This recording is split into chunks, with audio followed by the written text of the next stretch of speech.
a palavra de Deus na segunda carta de Paulo a Timóteo, capítulo 3,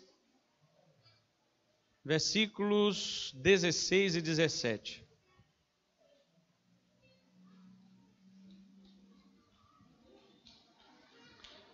Eu pretendo encerrar esta pregação hoje e creio que vai dar, porque tem que dar, né?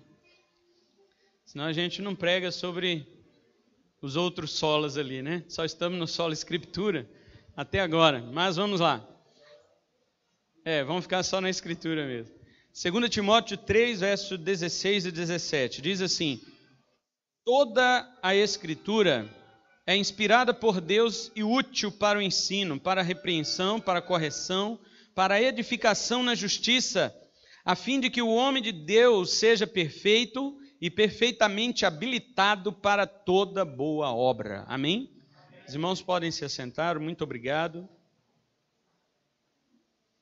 Peço a atenção generalizada de todos os irmãos, sem conversar, sem se levantar, sem andar. Procure estar fixo a sua atenção, sua consciência na palavra de Deus, porque, olha bem, meus irmãos, você prestando atenção na Bíblia, pode ser que você nunca vai ser salvo, imagina se você não prestar. Então, eu recomendo que você preste muita atenção na Bíblia, porque a única maneira, se é que vai ser salvo, é prestando atenção nela. Muitos prestarão atenção e não serão salvos. Imagina se não prestar atenção. Pois bem, nós falamos sobre a inspiração da Escritura.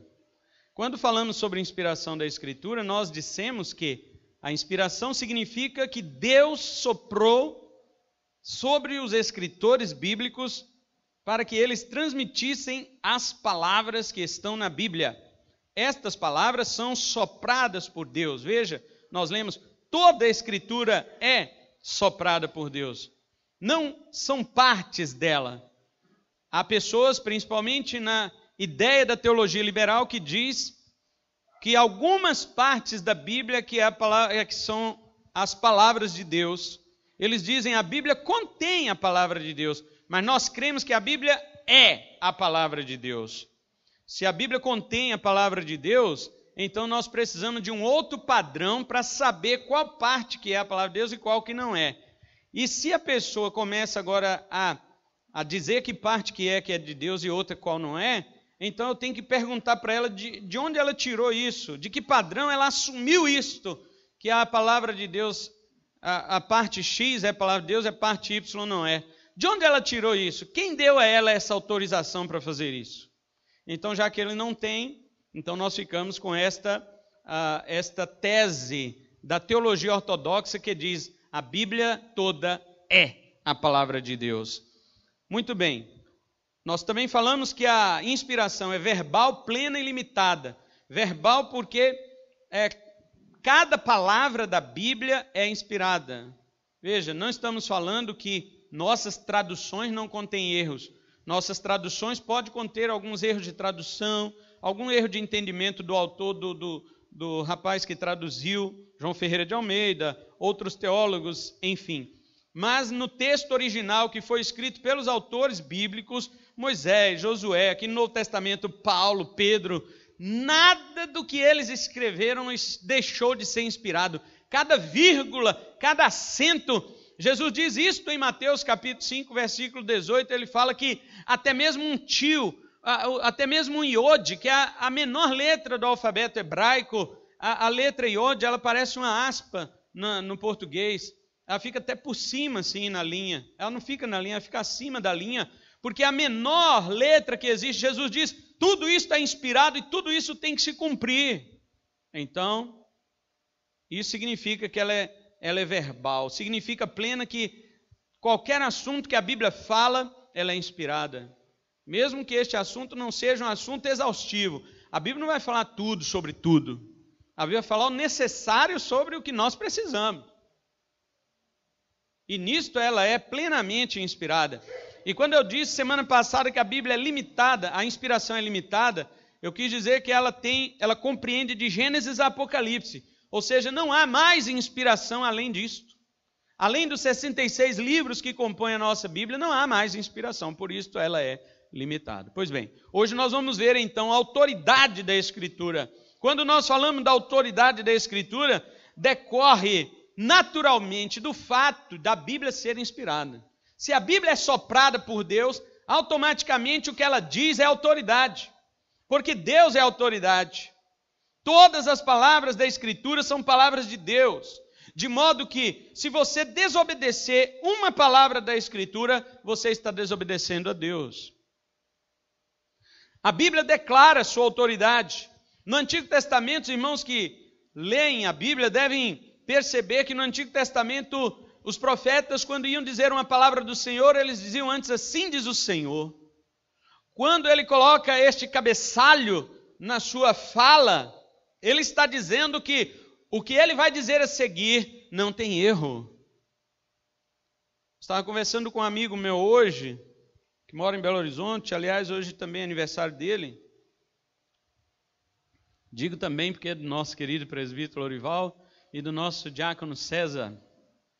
E aí a gente conversando sobre isto, sobre a autoridade da Escritura. E uma das coisas que nós estávamos falando, que eu quero deixar claro aqui para os irmãos, é o seguinte: quando nós falamos sola Escritura, quando nós dizemos somente as Escrituras, nós não estamos negando que nós também podemos consultar os mestres da fé. Porque a Bíblia diz que Jesus concedeu uns para pastores e mestres. Para que conceder pessoas para mestres se você não vai consultar essas pessoas sobre a Bíblia?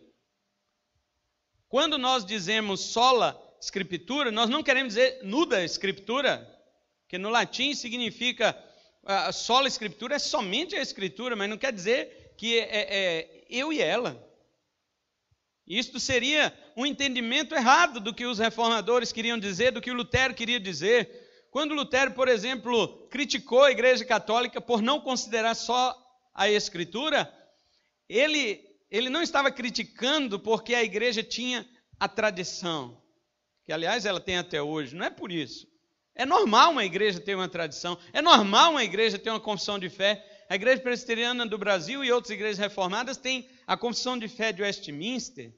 Outras igrejas têm confissões, a confissão belga, a confissão luterana, existe a confissão batista, New Hampshire, existem outras e outras confissões que existem, que foram formadas e elaboradas desde o século XVII, no período chamado período do confessionalismo da história da igreja.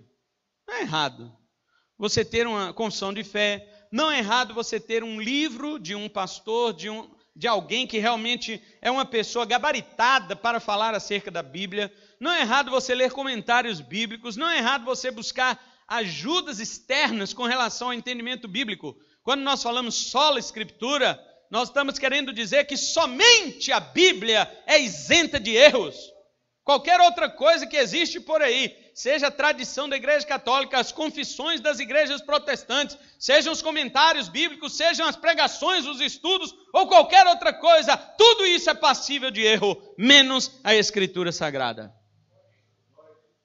Você pode consultar. Aliás, você deve consultar. Porque o que acontece muitas vezes é que os crentes leem a Bíblia por si, nuda Escritura, e acontece que eles tiram conclusões também por si. E quando eles tiram essas conclusões do texto, eles acabam falando heresia. Eles dizem, pastor, eu li a Bíblia num texto e eu entendi uma coisa. E quando ele diz aquela coisa ninguém nunca disse, só ele. 2000 anos de igreja e ninguém nunca falou, ninguém nunca descobriu aquilo. Fala, irmão, então você está errado. Deus não pode ter ficado 2000 anos em silêncio. De repente ele olhou para sua cara e falou, mas é lindinho esse meu filhinho. Eu vou dar a ele essa interpretação que eu nunca dei para ninguém. E vai lá e dá. E a pessoa, nossa, descobri a América. Não, ela já estava descoberta. Eu achei muito interessante. Isso não significa que você não possa fazer a sua leitura e a sua interpretação. Pode e deve, mas você deve comparar isto com o que outros antigos homens de Deus já disseram. Primeiro compare com a própria Escritura, depois compare com o que outros homens de Deus respeitados na história da igreja já disseram. Uma das coisas que às vezes a gente debate, eu falo a gente porque eu às vezes estou muito envolvido nessas questões de debate.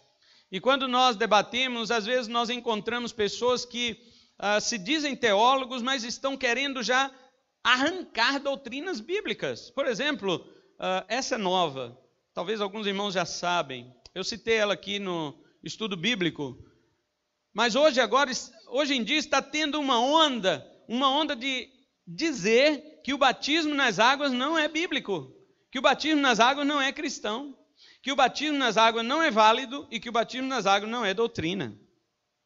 São as mesmas pessoas que já destituíram a doutrina da liderança eclesiástica, da autoridade da igreja eclesiástica, que abaixo de Cristo, Cristo instituiu os líderes, as autoridades eclesiásticas são os bispos, na Bíblia, bispos, presbíteros, que regem a igreja, que hoje nós chamamos de pastores, mas na Bíblia pastor é função, o título mesmo é presbítero. As pessoas já excluíram isso, não existe isso mais. Eles dizem assim, ninguém manda em mim, como se Deus tivesse deixado o pastor para mandar. Fica tranquilo, irmão, Deus não deixou o pastor aqui para mandar, não. Eu já disse domingo passado isso, eu sou também uma ovelha como você, que Deus me puxou pela orelha para ir à frente deste rebanho para mostrar-lhes o caminho. Entretanto, eu também escorrego. Entretanto, eu também saio fora do caminho. E se vocês botarem o pé onde eu boto quando eu escorrego, vocês também estão errados. Vocês têm que ir pela Escritura. Até eu devo ser observado contra as Escrituras. Alguém disse isso, eu não me lembro quem. Leia a Bíblia contra você. Esta é a maneira de ler a Bíblia. Jonathan Edwards, muito obrigado, nosso querido historiador. O irmão César é muito aplicado nisso. Jonathan Edwards disse, leia a Bíblia contra você.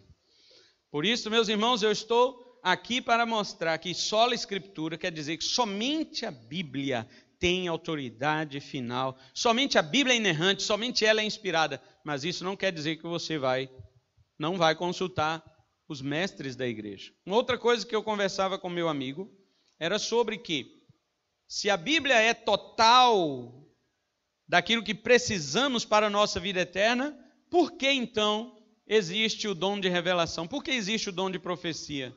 Como também hoje as pessoas já estão aniquilando isto. Eles já estão destituindo os dons, dizendo que não existe mais o dom de profecia, o dom de visão, o dom da revelação. Isso não existe mais porque as Escrituras são suficientes. Nós cremos na suficiência da Escritura, vamos falar dela. Mas quando nós estamos falando de sola Escritura, nós não estamos negando que Deus também tem outros meios de falar. A própria Bíblia diz que Deus fala por outros meios. A Bíblia diz que Deus fala pela criação.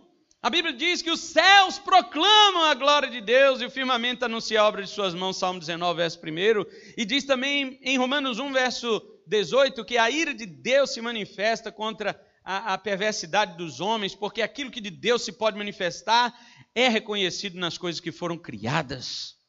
Deus tem outras formas de falar. Romanos 2,15 fala que quando os gentios fazem coisas de acordo com a lei, mesmo não conhecendo a lei, mostram que dentro deles tem uma lei gravada.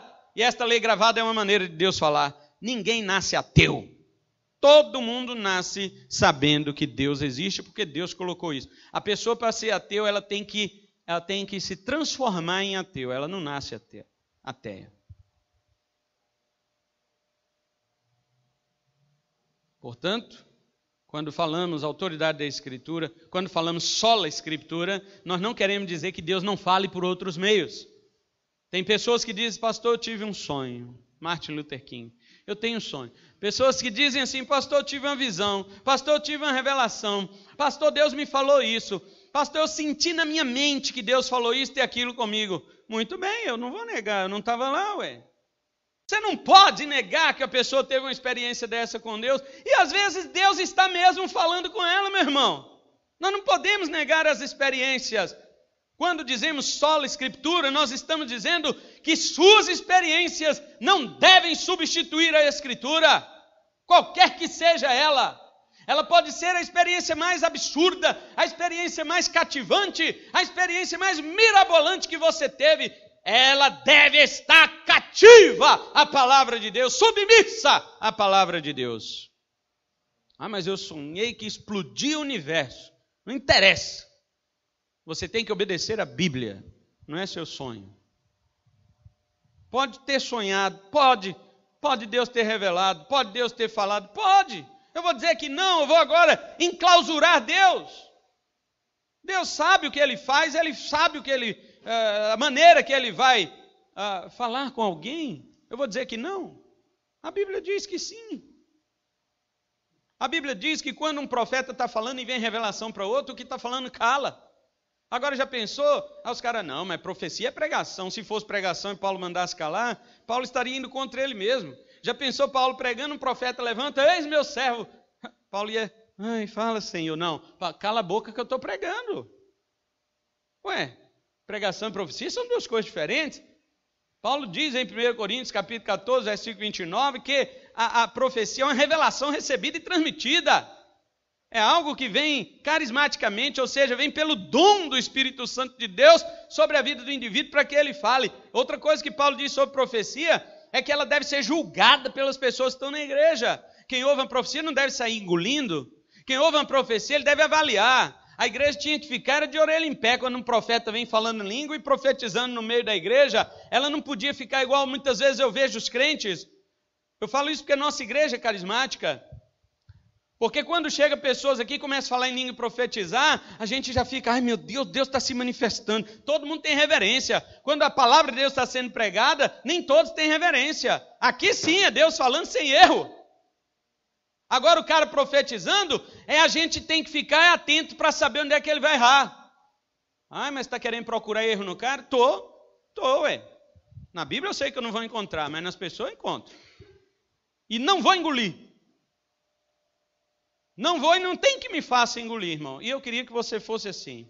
Não tem quem te faça engolir o erro. É porque através destas coisas que surgem as heresias. E que surgem as seitas malignas, disfarçadas de cristãs. E que levam as pessoas para longe de Deus. Quando dizemos sola Escritura, nós não estamos falando que Deus não diz por outros meios, Ele fala.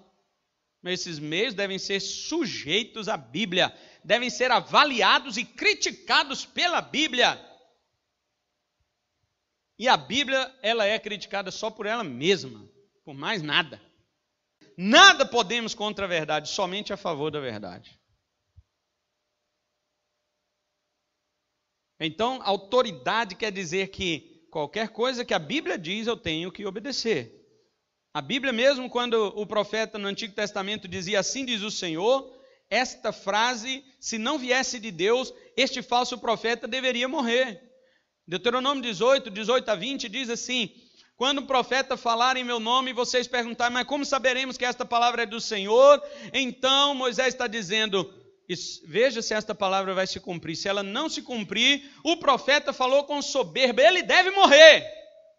A sentença para falso profeta na época de Moisés era morte. Não é prisão, não era taca, não. Vou te dar uma surra para você nunca mais profetizar errado. Era morte logo. Na época de Moisés. Na época da igreja dos apóstolos, presta atenção, o pior pecado se chama heresia na igreja cristã. No Novo Testamento. Pior pecado se chama heresia. A igreja de hoje fala em adultério. Nunca mais esta pessoa pode ser de... Tem igreja que exclui. Não é isso? Tem igreja que exclui. Nunca mais essa pessoa pode voltar. Se quiser, senta no último banco e fica lá desprezado por Deus e por todos. Tem igreja assim. Mas o pior pecado na igreja primitiva que os apóstolos consideravam era o pecado da heresia. Este era um pecado intolerável na igreja de Jesus Cristo. Hoje, as pessoas querem dar uma de moralista,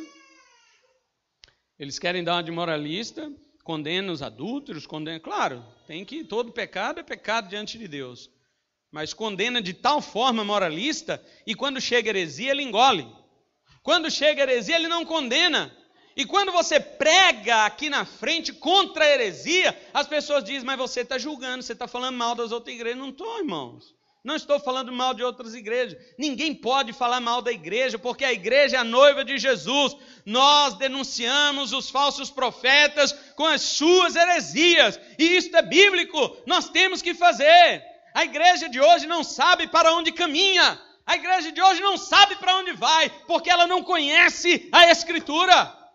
A Bíblia diz, Salmo 119, verso 105, lâmpada para os meus pés é a tua palavra, e luz para o meu caminho. Tem crente com o caminho escuro, porque não sabe o que a Bíblia é para a sua vida. Ele não sabe nem para onde vai, porque não lê Bíblia. Ele não sabe para onde vai, porque tudo quanto é besteirol, ele engole. Porque não tem a Escritura como critério para separar o que presta e o que não presta. Agora, no Antigo Testamento era assim, esquece isso também. Só estou mostrando que desde o Antigo Testamento a palavra de Deus tinha autoridade. No Novo Testamento a figura muda. No Novo Testamento quem é a autoridade máxima se chama Jesus Cristo, Filho de Deus. Veja, meus queridos, que quando, essencialmente no Sermão do Monte, Jesus está dando o seu sermão, ele diz a seguinte frase: ouviste o que foi dito aos antigos, certo? Os irmãos lembram desses textos? Ouviste o que foi dito aos antigos, mas Jesus, depois que ele fala a frase, ele vem com uma frase e diz assim: eu, porém, vos digo. Você sabe o que significa esta frase? Autoridade de Jesus. Autoridade que o que eu vou dizer agora, Jesus, o que vai sair da boca dele agora é doutrina, é imutável, é a revelação máxima. Quando Jesus diz, eu, porém, vos digo, é autoridade máxima. Jesus pode até dizer uma coisa assim, eu porém vos digo, e ele superar aquilo que o profeta no Antigo dizia, assim diz o Senhor. Ele pode, porque o Senhor é ele. Quando ele diz assim diz o Senhor, lá no Antigo Testamento, era o profeta que recebia a mensagem de Deus. Mas agora é o Senhor falando. Veja que Jesus nunca disse assim, demônio, em nome de Jesus sai. Não. Jesus nunca falou assim, enfermidade, em nome do meu Pai vai saindo. Não. Jesus nunca disse assim, assim diz o Senhor. Jesus nunca falou. Jesus chegava para o diabo e dizia assim, sai. Pronto, sumia tudo. Jesus chegava na enfermidade, tocava, a pessoa ficava curada. Jesus Cristo olhava para a cara do mar, estava na tempestade, o mar ficava sem gracinha, ia baixando, ficava quieto. Jesus Cristo, quando ele ia dizer uma palavra, ele não dizia assim diz o Senhor, ele dizia eu, porém, vos digo. Isso se chama autoridade da Escritura. Mostra que as palavras de Cristo têm o peso de autoridade, como os profetas diziam, assim diz o Senhor. É por isso, meus irmãos, que em Mateus 7:29 está escrito que os ouvintes se admiravam de suas palavras de autoridade, pois não falava como os escribas, e sim com autoridade divina. Tem gente que fala, Jesus falava com autoridade porque ele vivia o que ele pregava. Nada a ver, meu filho, nada a ver. Não é isso, é claro que ele vivia o que ele pregava, ele próprio era a palavra. Não tinha como ele viver outra coisa, porque a natureza dele era aquela. Nós vivemos o pecado porque nossa natureza é pecaminosa. Jesus não tinha isso. É lógico que ele ia viver o que ele prega, mas não é isso que as pessoas olhavam e diziam, esse tem autoridade para falar. Negativo. Quando o texto lá está escrito que eles se admiravam que Jesus tinha autoridade, e não como os escribas, não é porque ele vivia o que ele pregava, não, Senhor. É porque ele dizia, eu porém vos digo. Os escribas, o máximo que eles podiam dizer é, está escrito.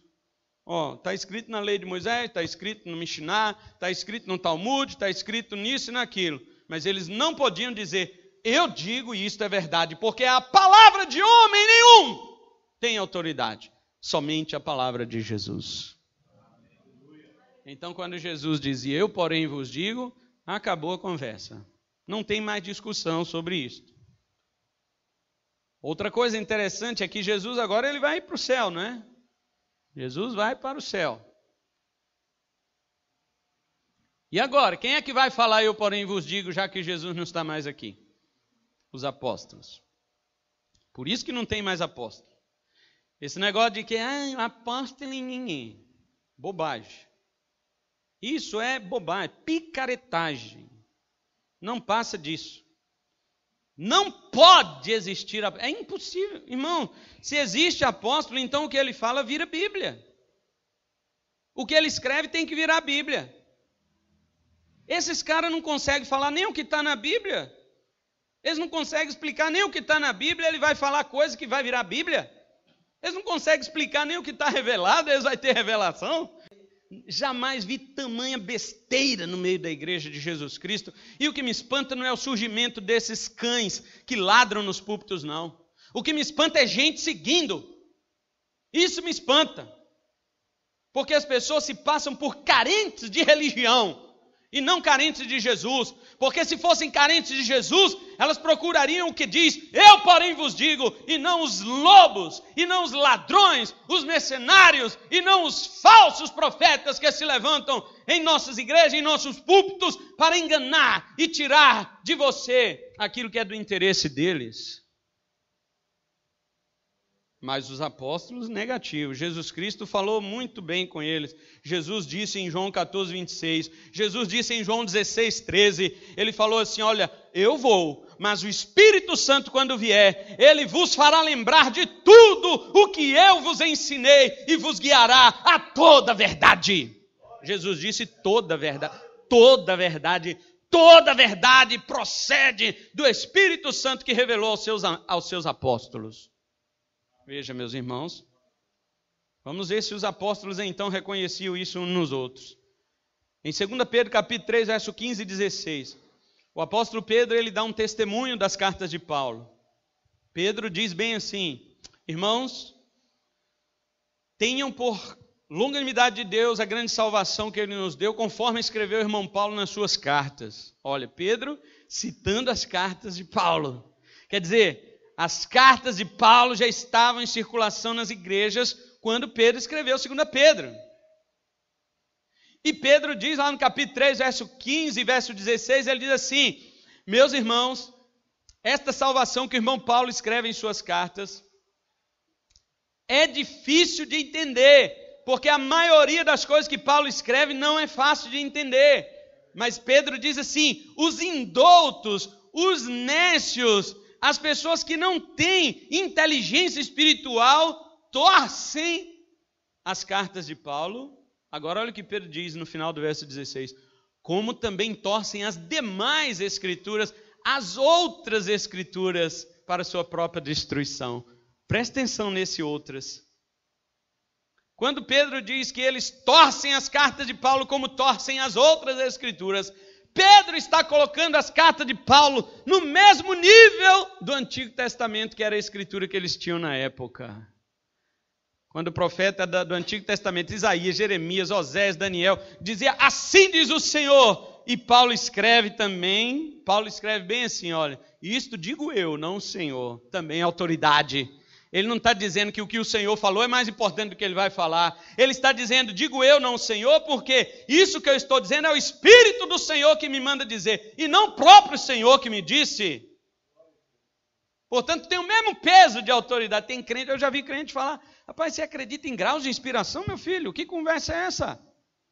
Você acredita em graus de inspiração? A Bíblia tem hora que é muito inspirada, tem hora que é muito inspirada, não. É nisso que você crê? A inspiração é a mesma, meu filho, de Gênesis a Apocalipse. O que difere é a revelação, não a inspiração. A revelação é progressiva, a inspiração é plena.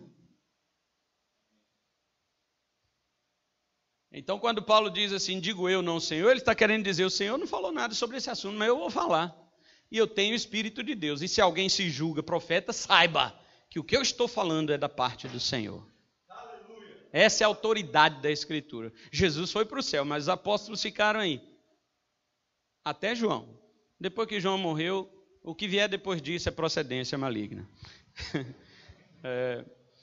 Em 1 Timóteo capítulo 5, verso 18, Paulo também cita Lucas 10, verso 7 e chama de Escritura. Paulo chama Lucas 10, verso 7 de Escritura, em 1 Timóteo capítulo 5, verso 18. Olha o que ele diz, 1 Timóteo 5, 18. Olha, pois a Escritura declara: não amordaças o boi quando pisa o trigo. Isso aqui é no Antigo Testamento. E ainda, ou seja, a Escritura diz mais: o trabalhador é digno do seu salário. Quem falou isso foi Lucas, não foi no Velho Testamento. Paulo chama Lucas de Escritura, e olha que Lucas não era apóstolo. Aliás, este foi um outro ponto que eu conversei com meu amigo em Belo Horizonte. Como pode ter livros na Bíblia que não foram os apóstolos que escreveram e esses livros são inspirados? Eu disse porque esses livros estavam debaixo do monitoramento apostólico. Lucas era companheiro de Paulo. Qualquer vírgula errada que Lucas escrevesse, Paulo ia dizer essa vírgula está no lugar errado. E ele tinha que trocar. Porque ali tinha um homem cheio do Espírito de Deus que daria autoridade às Escrituras. Hoje não tem mais apóstolo. Tem falso apóstolo. Verdadeiro não tem mais. Pastor, mas o senhor é muito pesado, pega muito pesado com esses apóstolos. Tudo bem, vou pegar um pouco mais leve. No meio dos que se dizem apóstolos, muitos são falsos e os demais não são apóstolos. Eu peguei leve, tá bom? Menos que isso não dá, gente. Aí é negociar a escritura. O princípio da autoridade bíblica significa que Deus é o autor da Bíblia e Ele nos deu para dirigir nossa crença e o nosso comportamento. Nossas ideias a respeito de Deus, a nossa conduta espiritual, tudo isso deve ser medido, testado e onde necessário for corrigido, ampliado, retirado de acordo com a Bíblia como padrão de referência. Você não pode guiar a sua vida por sonhos. Tem crente que fala, rapaz, eu sonhei um negócio, agora eu vou ficar preparado, porque Jesus está voltando. Sonhei que Jesus vinha e eu ficava. Agora eu vou me preparar. Mas a Bíblia diz para você se preparar. Você obedece a Bíblia ou sonho? Está vendo o que é sola escritura? Não é errado Deus te dar um sonho. Ele vai te dar, ele vai te dar com um monte de coisas. Para que nelas você perceba outras coisas também. Mas o que Deus quer é que você obedeça somente às Escrituras. Você não precisa inventar coisas. A igreja de hoje inventa coisas além da Escritura para que ela creia. Olha, irmão, você não pode usar calça. Porque se você usar calça, você está em pecado. A Bíblia diz não usarás roupa de homem. Mas ela está usando calça de homem, meu filho? Ela está usando calça de mulher. Olha, você não pode jogar bola, varão, porque os que jogam bola estão em pecado. Não está isso na Bíblia. A Bíblia diz que o esporte para pouco é proveitoso. Mas tem um pouco, né, de proveito. Ela não diz que para nada é proveitoso. E outra, ela está fazendo contraste com a piedade. Se eu jogo bola e sou piedoso, qual o problema? O que eu não posso é jogar bola e não ser piedoso. Aliás, posso jogar bola. Se eu não for piedoso, já é o problema. O problema está na falta de piedade, não no esporte. As igrejas hoje querem acrescentar algo à Escritura. E aí não pode dizer, nós somos herança da reforma. Você não é herança da reforma, você está inventando moda. A herança da reforma vive pela Escritura. Somente a Escritura é o nosso padrão, é a nossa regra de fé e prática da nossa vida cristã. Somente a Escritura. E por causa disso, por causa da autoridade que a Bíblia tem, ela se torna então o livro da nossa regra de vida. Cristão não vive pelo que este século ensina.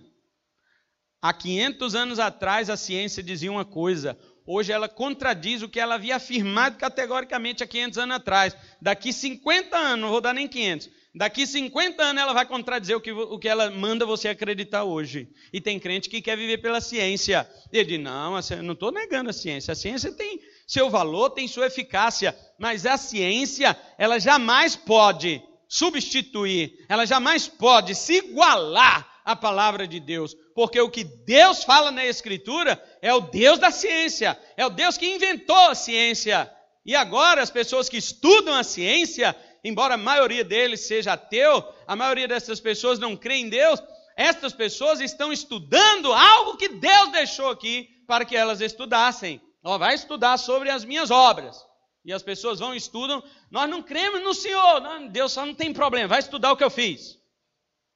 E a pessoa estuda e no final descobre um monte de coisa, se maravilha. No fundo, é Deus, mas ele não quer admitir. E depois, quando morre, aí vai dar de cara com Deus. E aí, estudou muito minhas obras? E agora? Agora não tem mais jeito, meu filho. Meu filho não, né? Que filho vai para o céu. Agora não tem mais jeito. Seu destino, você já sabe. Você criticou ele lá, mas aqui você não pode fazer nada com ele. E os ateus tremerão de medo, pavor e angústia eterna diante do nosso Deus, dentro do lago de fogo que arde no enxofre para todo sempre. Mesmo tendo estudado as obras de Deus. Agora tem crente que quer viver. Não, o que a ciência diz sobre isso? Rapaz, deixa assim. Tudo bem, você é cientista? Não. Se você for, eu vou falar, vai estudar, meu filho. Vai estudar ciência. Mas se você não é, deixe que eles estudem. Creia na Bíblia. Creia na Bíblia. A ciência não vai te salvar. E quando eu me refiro à ciência, eu falo de todas as outras matérias que os seres humanos inventam, e principalmente aquelas que eles inventam contra Deus, que desprezam a Deus. Por exemplo, a filosofia moderna, ela duvida de Deus. A psicologia, de um modo geral, ela é montada, estruturada, né? Tem um irmão que está formando aqui na nossa igreja, psicologia, ele tem me dito algumas coisas sobre isto. Ele fala, pastor, como o ateísmo é impregnado nessa matéria. Obviamente que quem desenvolve essas coisas é Carl Jung, Freud e outros que são homens ateus. Se desenvolveram justamente naquele período ali, onde os homens deram o brado da independência de Deus em todas as áreas. Na ciência, Charles Darwin dava o brado dele de independência de Deus, instituindo o evolucionismo. Na sociologia, Karl Marx dava o brado dele também contra Deus.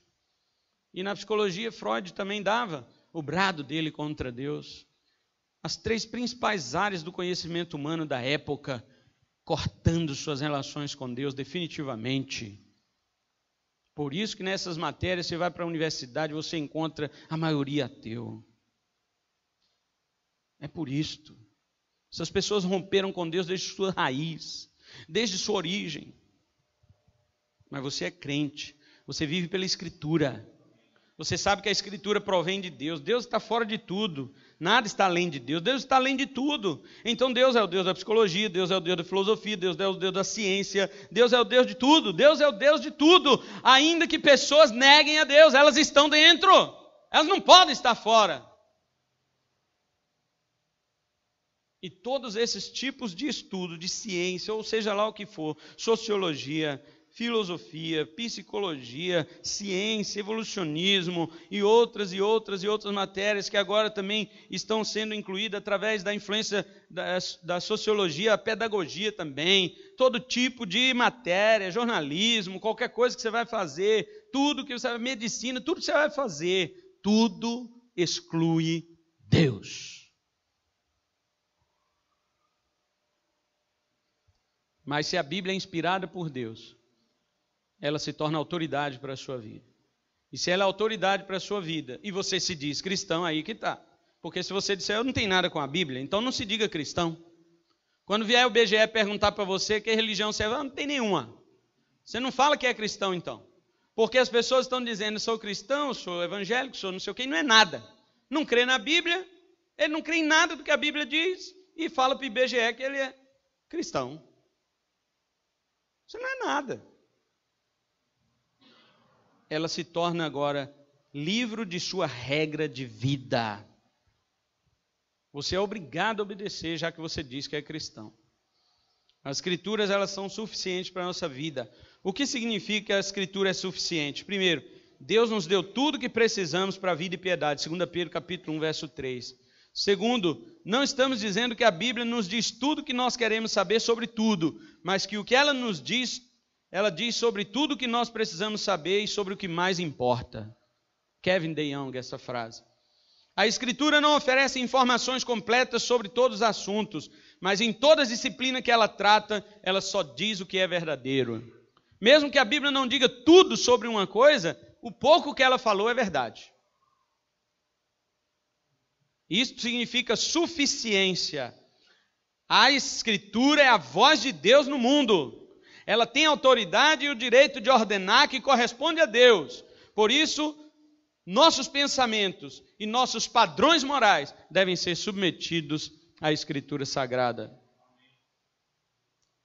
Se você é um cristão, se você disse um herdeiro da reforma, você então tem que proclamar sola Escritura.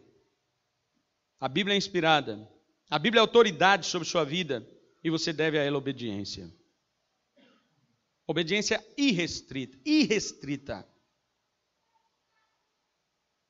Veja o que Paulo diz no final, como vou encerrar aqui, verso 17, com este verso, diz assim: olha por que a Bíblia é inspirada, a fim de que o homem de Deus seja perfeito e perfeitamente habilitado para toda boa obra. Olha a repetição da palavra toda aqui. Primeiro ele diz toda a Escritura é inspirada, e agora ele diz que você será habilitado para toda boa obra. Presta atenção, meu irmão. Se você não respeita a Escritura, você jamais será habilitado para obra nenhuma no reino de Deus. Obra nenhuma. Deus inspirou toda a Escritura para que você seja habilitado para toda boa obra.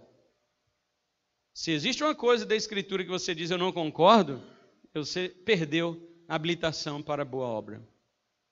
Você não pode. Você não pode dizer que você tem o cristianismo em si. Concluindo, tanto a autoridade única como também a suficiência da Escritura têm sido doutrinas preciosas para as igrejas reformadas. Só a Escritura e toda a Escritura. Não precisamos de outra fonte para saber o que devemos crer e como devemos agir. Hoje há uma tendência, para se colocar a experiência humana e supostas revelações do Espírito no mesmo nível das autoridades das Escrituras por parte de alguns grupos evangélicos. Na prática, às vezes, essas experiências acabam se tornando mais desejadas e tidas como valiosas do que o próprio ensino da Escritura. Porque o que é revelado muitas vezes agrada a pessoa. Elas tomam hoje o lugar que no passado tomava a tradição dos católicos. Os católicos Bíblia e tradição, mesmo, aliás, a igreja está acima da Bíblia e da tradição, mas a tradição e a Bíblia estão no pé de igualdade, igreja católica. É assim que você crê? Que a tradição está igual à autoridade da Bíblia? Não. Mas muitas vezes você crê que certas revelaçõezinhas de profetinha que vem para a sua vida, você crê que é a mesma autoridade da Bíblia. Então fica esperto, que você está igual ao católico, só que com outra coisa. O católico tem a tradição, você tem as profeciazinhas, as revelaçãozinhas. É preciso que voltemos ao princípio sola Escritura, se queremos realmente ser reformados em nossas convicções e práticas. A Escritura, e não a nossa experiência, deve ser o critério da verdade. Nossa pregação não deve visar o que agrada aos homens, mas o que agrada a Deus. Já dizia Lutero, nas teses 63 e 64, está ali no mural da igreja, depois vocês leiam lá. Ele diz assim, que os tesouros das indulgências eram muito mais populares do que os tesouros do Evangelho. E isso certamente porque faziam as pessoas se sentirem bem, aliviadas do sofrimento de culpa, pela promessa, ainda que falsa, do perdão de pecados. Só a pregação da lei associada ao Evangelho pode realmente trazer o homem ao arrependimento e ao perdão divinos. A Escritura é a espada do Espírito, é por ela que nós, e não fora dela, que o Espírito age. As nossas experiências pessoais só têm valor se forem produzidas pela persuasão da palavra de Deus. A palavra de Deus, ela deve ser o marco inicial do meio e final da sua vida. Se não for, você não está debaixo da vontade de Deus. Você é um rebelde contra Deus. Espero que você entenda isto, autoridade das Escrituras. Essa noite eu encerro. Sola Escritura.